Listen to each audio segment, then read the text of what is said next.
2015헌 바 239, 2016헌 바 177 결정은 벌금을 내지 않을 경우 노역장에 유치하는 기간을 강화한 법을 과거 범죄에도 적용할 수 있는지가 문제된 사건이다.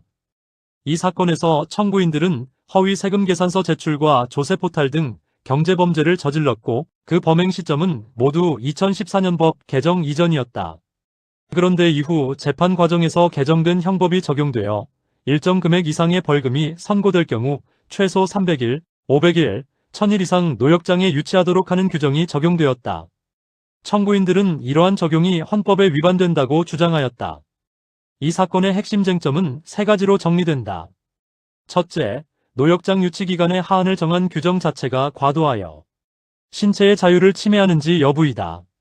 둘째, 노역장 유치가 단순한 집행 방법인지 아니면 형벌에 해당하는지의 문제이다. 셋째, 설령 합헌적인 제도라 하더라도 이를 과거 범죄에 소급 적용하는 것이 형벌불소급 원칙에 위반되는지 여부이다. 헌법재판소는 먼저 노역장 유치 하한 규정 자체는 합헌이라고 판단하였다. 고액 벌금을 선고받고도 이를 내지 않고 짧은 기간만 복역하여 사실상 벌금을 회피하는 이른바 황제노역 문제를 막을 필요가 있고, 벌금 액수에 따라 일정한 최소 유치 기간을 정하는 것은 벌금 납부를 유도하고 형평성을 확보하기 위한 합리적인 수단이라는 것이다.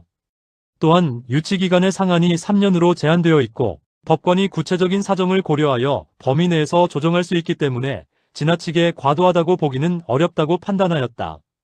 그러나 헌법재판소는 이 규정을 과거 범죄에까지 적용하도록 한 부칙은 위헌이라고 보았다. 노역장 유치는 형식적으로는 벌금형의 집행 방법이지만 실제로는 사람을 교도소에 수감하여 신체의 자유를 박탈한다는 점에서 징역형과 유사한 형벌적 성격을 가진다.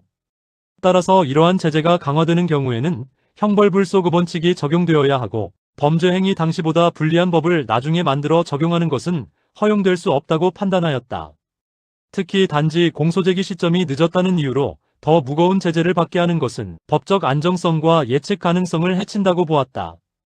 이 결정은 헌법적 관점에서 매우 중요한 의미를 가진다.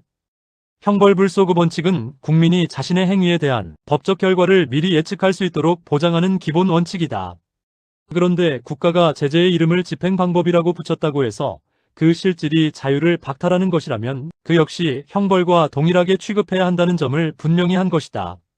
이는 형식이 아니라 실제 효과를 기준으로 기본권 침해 여부를 판단한 대표적인 사례라고 할 수 있다. 형사법적으로 보더라도 이 결정은 노역장 유치의 성격을 다시 생각하게 만든다. 노역장 유치는 겉으로는 벌금 미납에 대한 대체 수단이지만 실제로는 교도소 수용과 강제노동을 포함하는 자유형에 가까운 제재이다. 특히 고액 벌금형이 필요적으로 병과되는 경제범죄와 결합될 경우 징역형에 더하여 또 하나의 장기 자유박탈이 이루어지는 결과가 될 수 있다. 이는 책임주의와 비례원칙 측면에서 과도한 처벌이 될 위험을 내포한다. 또한 경제적 능력에 따른 불평등 문제도 드러난다. 같은 범죄를 저질러도 돈을 낼 수 있는 사람은 자유를 유지할 수 있지만 그렇지 못한 사람은 장기간 수감될 수 있다. 이러한 구조는 형벌의 형식적 평등과 실질적 평등 사이의 괴리를 보여준다.